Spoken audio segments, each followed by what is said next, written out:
Hey, you know what? Gives me an idea for a movie. We'll be right back. The Daily Show is brought to you by T-Mobile. Now your choice is simple. T-Mobile, unleash. It's the phone that's revolutionizing phones. And while some carriers restrict it with annual contracts, data...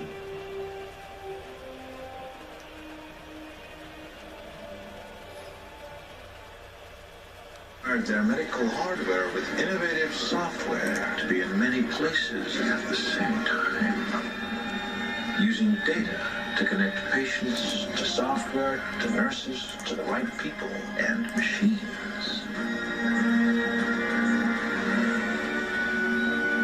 Helping hospitals treat people even better while dramatically reducing waiting time. Now a waiting room is just a room.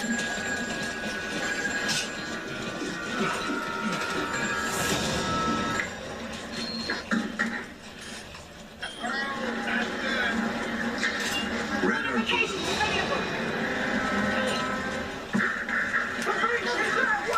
Let's go! Yeah, reputation got to the car. Reputation. Well, that's it.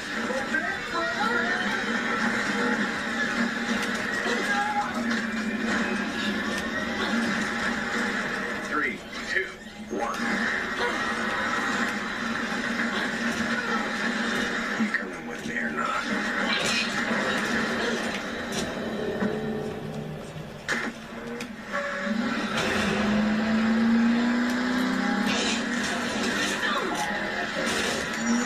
Every coffee has to take a drink. Justice and steel, but feel alive. The C-Class is no exception. It's a Mercedes-Benz. See your authorized Mercedes-Benz dealer for exceptional offers through Mercedes-Benz Financial Services.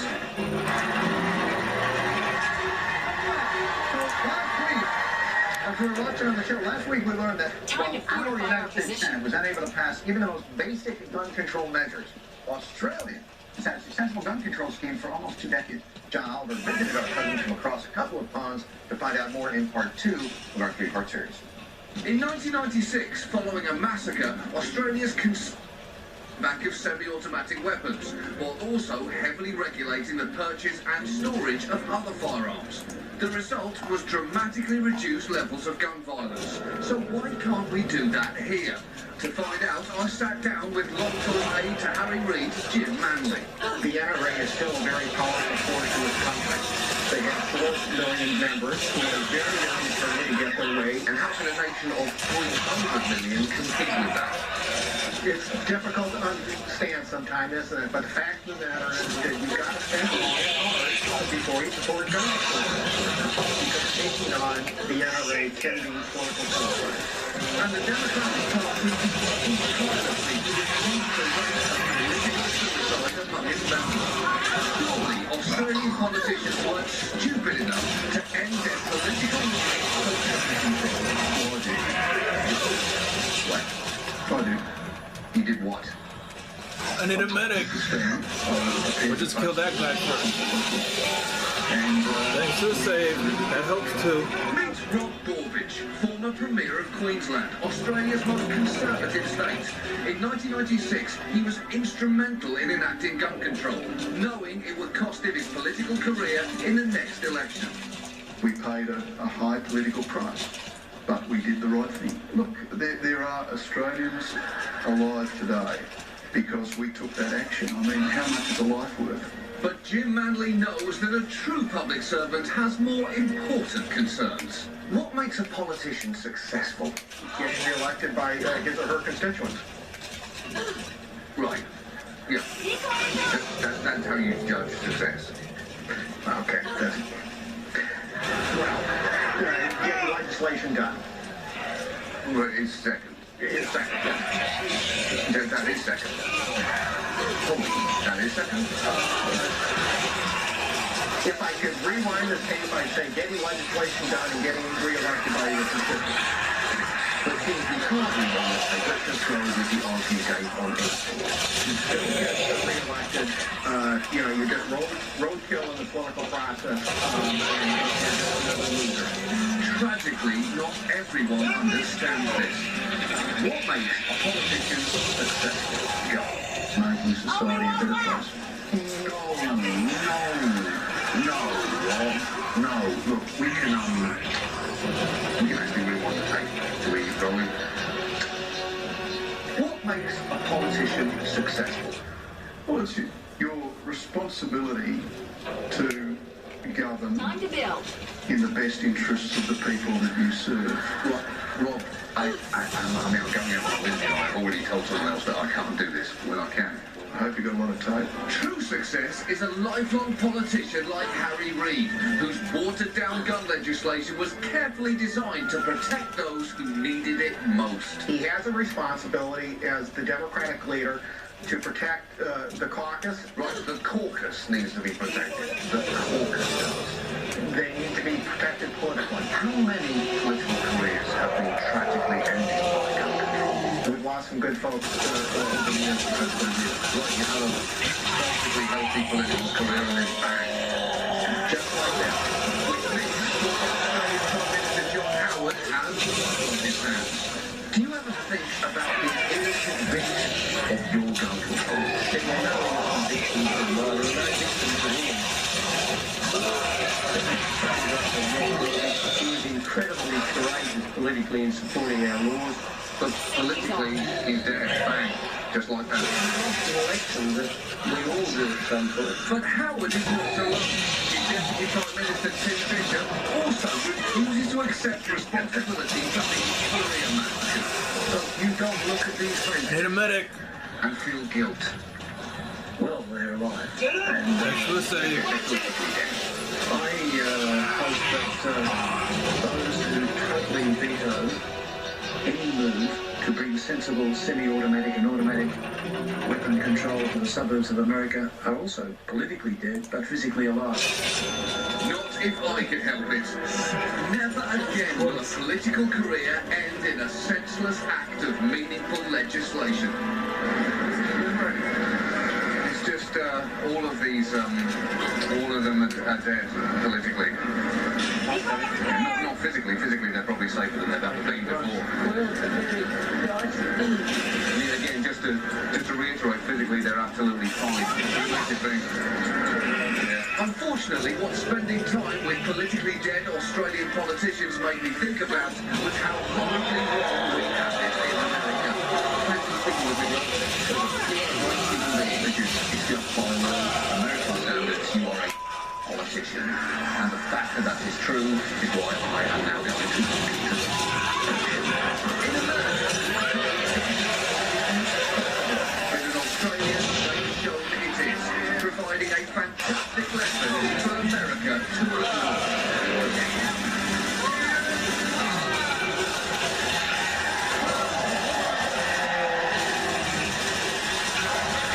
Next Tuesday.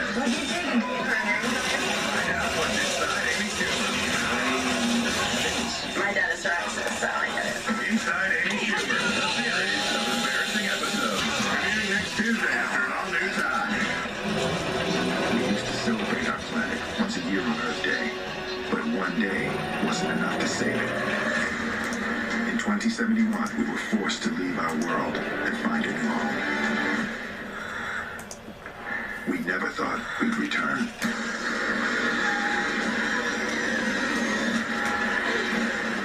Crash landed.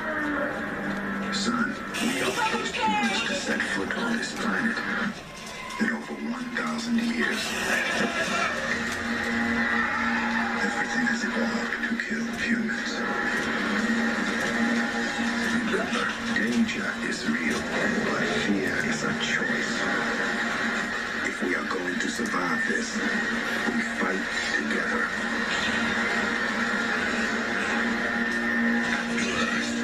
See how our world will work in 1,000 years. Google search After Earth. Computers and IMAX May 31st. We heard the Walker Jr. is only 129. Really? 129. 129? 129. 129. 129. Whopper Junior Sandwich for just $1.29. Only at Burger King, where taste is king.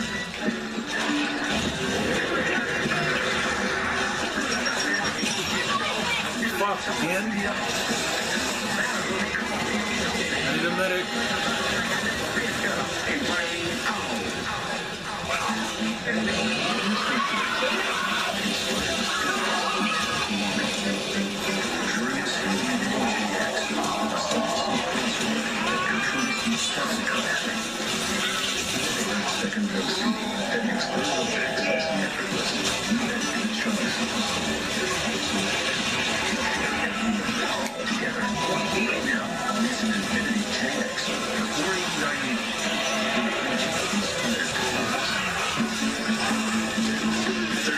It's not just a beer, it's a story.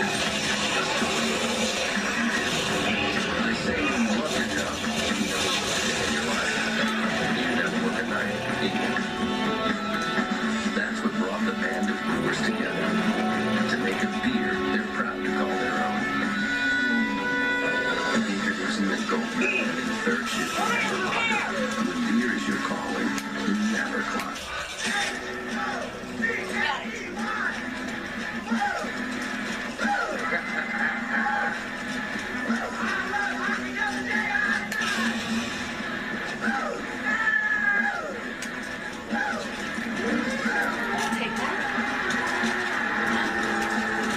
Still don't know what it symbolizes, but I like it.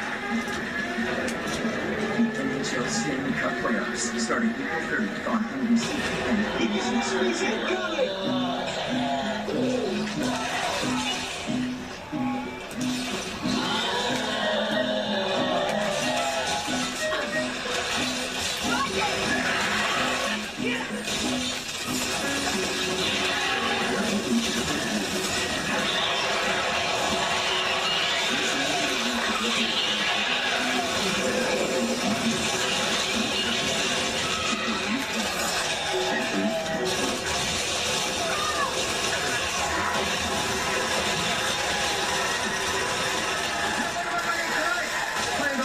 He wrote the screenplay for the new movie Midnight Children, based on his best-selling novel.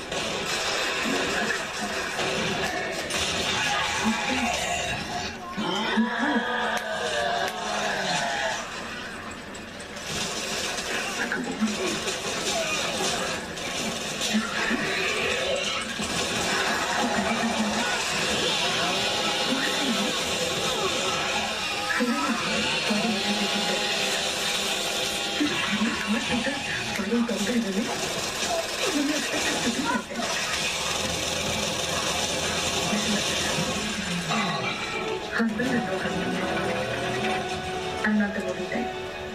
Yeah, we all been there. We're going back to the program. It's on the run sheet.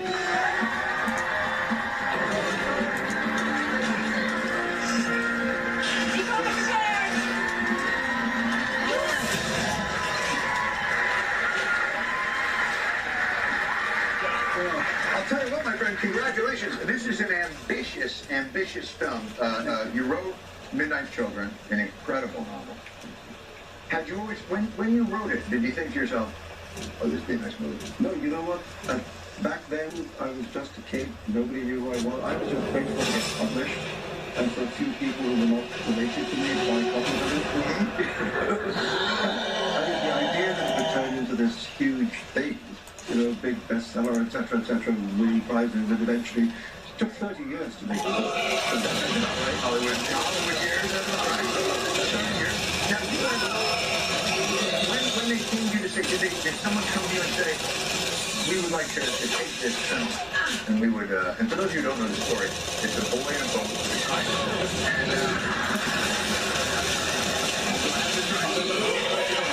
And anyway, he wins a game show with the Bermuda.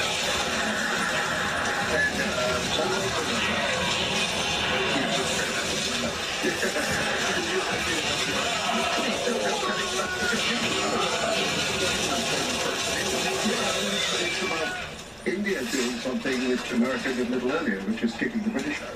Sure. We all get there at some point. Yes, but they accept it. But for the most part, It's like the Indian remake. Yes. But it's not before the film about something. And it's not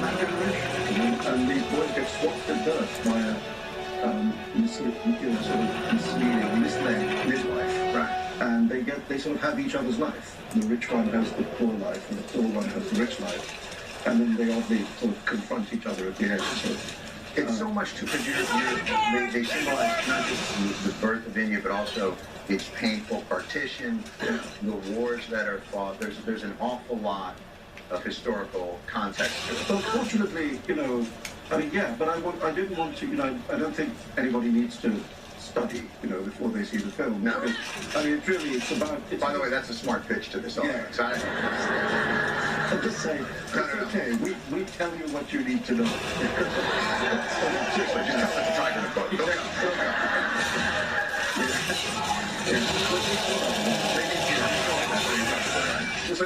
So typically,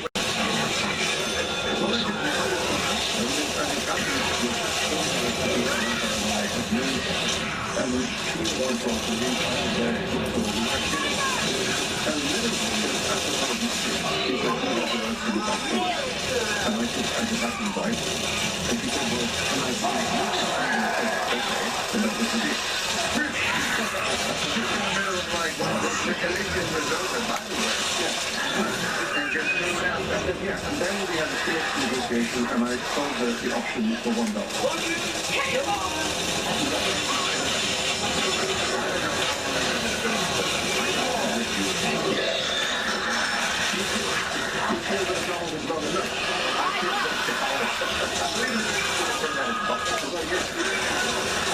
They did have the right to renew the option for a further $1. So you really drove that one home, did you? Yeah. That's after you liquored her up and thought, all right, I'm going to really nail this. That you have to take the agent's commission off that, you have to take taxes off that. Here's what I love about this. What it allowed you to do was retain creative control, which is everything. Which is everything. And It's everything. that was the point, really. And it ended up, Deepa, that's how we directed it, David Hamilton who produced it, and we, three of us, we had to agree. That was it. So this did go the indie route. This did, you guys got the money. You guys went to do this. Yes, we went out and begged, borrowed, and stole the money because we didn't, because we with the emphasis on stole. Yeah, no, I agree.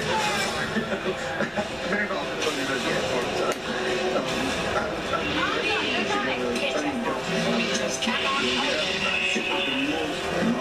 We had 65 different locations in 72 countries. Yes, that we were really lucky. We had a cast of crew that really fixed it. Nobody was where did you live? We filmed a mixture of India and Sri Lanka. The thing too is the film infrastructure in India is so sophisticated and so well developed that they can do something like that, a project of that magnitude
Star Trek Into Darkness, May 17th.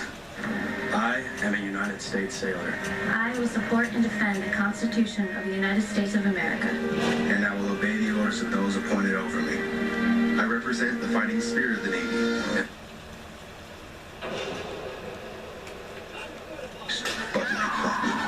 You know that guy? I've never seen him before. You got me mud. You boys need to watch yourselves. What Mud's into is something you don't want to be involved in. He's not dangerous. Sounds like stuff troopers think different. So, have you seen this man? I heard that pistol. You don't need to hear about it. I need to hear about it. You need to protect her. Yeah, I'd do anything for her. This river brings a lot of trash down. You know you don't know him, right? Everything you told me was a lie. Matthew McConaughey. Rated PG-13 starts Friday. We got enemies incoming.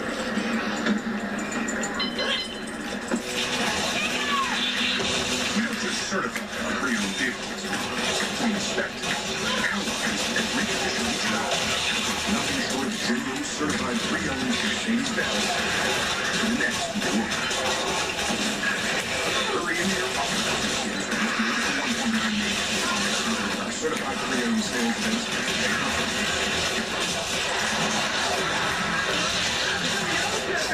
Here it is, your moment is done. 10 seconds later, the second explosion goes off, according to the FBI, at the location where he dropped his his knapsack. Shepard? Aaron Schmidt talks about his book, The New Digital Age. New Hope airs next.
A new scandal has exploded that could derail Christie's ambition. He originally thought Tate blatantly lied to one of his constituents about his past. This is your time. You're going to get the microphone.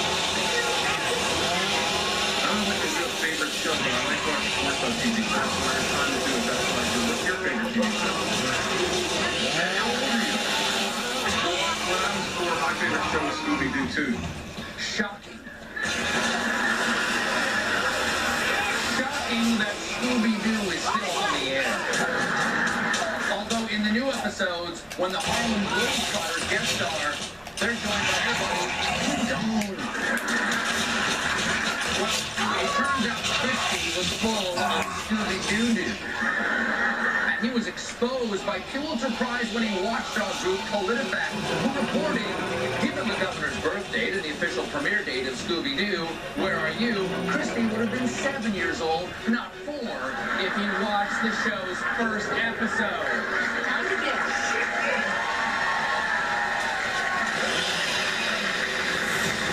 Christie was clearly lying about watching Scooby-Doo when he was 4. And he would have gotten away with it, too, if it weren't for those meddling kids. Mark my words, Scooby-Gate, trademark, will bring Chris Christie to his knees faster than a short flight of stairs. Rest assured, nation, rest assured, I will solve this mystery just like my favorite childhood cartoon, Inspector Gadget. Yeah, Inspector Gadget came on the air in 1983. He was almost 20 years old.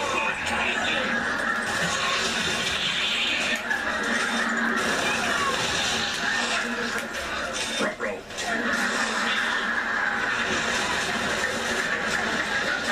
Nathan, thanks to the sequester, if you've flown in the last couple of days, you may have noticed that you didn't fly in the last couple of days. Testing started yesterday for air traffic controller. Vehicle maximum pain and travel enforcement. No chances of a flight delay. That's much as afternoon. Air traffic controllers. They are being forced to take extra days off. About 400 flights were delayed because of these furloughs. Passengers have been boarding on time, but wait up to 3 hours for their flight to take off. Oh yes, the sequestered chickens have come home to roost. Or they would have if they could get clearance to take off. So we're going to go for it, folks. Many times you have to slash government spending. And I don't need some fancy Ivy League paper to tell me that. Because there's already a fancy Ivy League paper to tell me that. The famous 2010 study, Growth in a Time of Debt by Harvard economists Ken Rogoff and Carmen Reinhart. And you gotta think Harvard economists understand debt almost as much as Harvard graduates.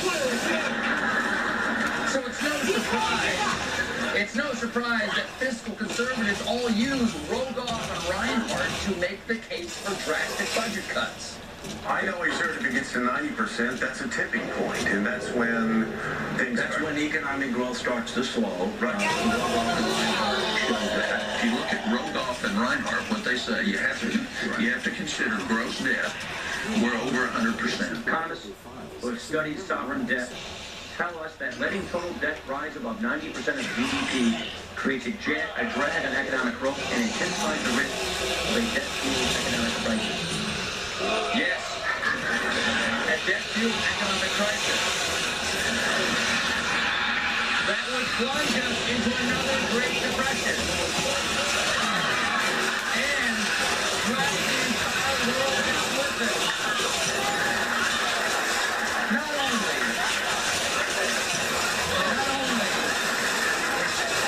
has Congress been inspired by Rogaine and Braveheart's math, their work has influenced international... And I'm not saying I haven't fallen prey to either. I'm just saying that you can get this collective vibe. A lot of people get this weird mob mentality that can be sort of deleterious and detrimental. So it's so great when you find something that that allows you to get together with people of like mind and do something that's positive and interesting and creative and artistic. I love it. And it's one of those things too where the internet is sort of, the internet has been very, very kind to our group. Yeah. Unbelievably so. I love it. But you know what? Don't sell yourself short. That's because you're really good. If you guys suck, they would have no trouble telling you that you suck. They really would. Which, by the way, I'm glad you're here because I gotta tell you. Yeah. Thanks. But I guess in that regard, it's nice to know that you're good. They wouldn't be afraid to hate on us. Oh yeah. But we're also aware that I feel like we're all slightly in fear that it's just always going to turn the other way. Oh yeah. And then flip of the coin. That's what keeps us on our toes. Yeah. We need to be kept on our toes. You can never, and this is just a business in general thing. Yeah, exactly. Yeah. But it's like it's always nice to kind of keep yourself on your toes, keep your fans on your toes. It's like maybe I'm a little bit edgier than you think I am sometimes. Oh, listen, no, you're not. Humor. You're peachy clean. That was the genesis of this whole thing. Was that I've been doing my regular gig for years, a generation, and I love the work. I don't want to stop doing it, but I thought, well, I'm going to do something that not only I can have some control, if you never actually have control, but something that I do, something I need to juice up my creative stuff again and keep that going, because I remember when I was fortunate enough to win a couple of awards, it was inspiring to me and made me want to do more, not kind of go, all right, I got the Emmy, I'll decide which show I want to do and how much money I want to make. Not at all. It was just the opposite, going, okay, now what can I do? That's what makes you a true artist. Thank you, and that's what I want to do. I love, and what is kind of the internet. The internet has been very kind to me on this too. I always thought, and I've done thousands of sessions.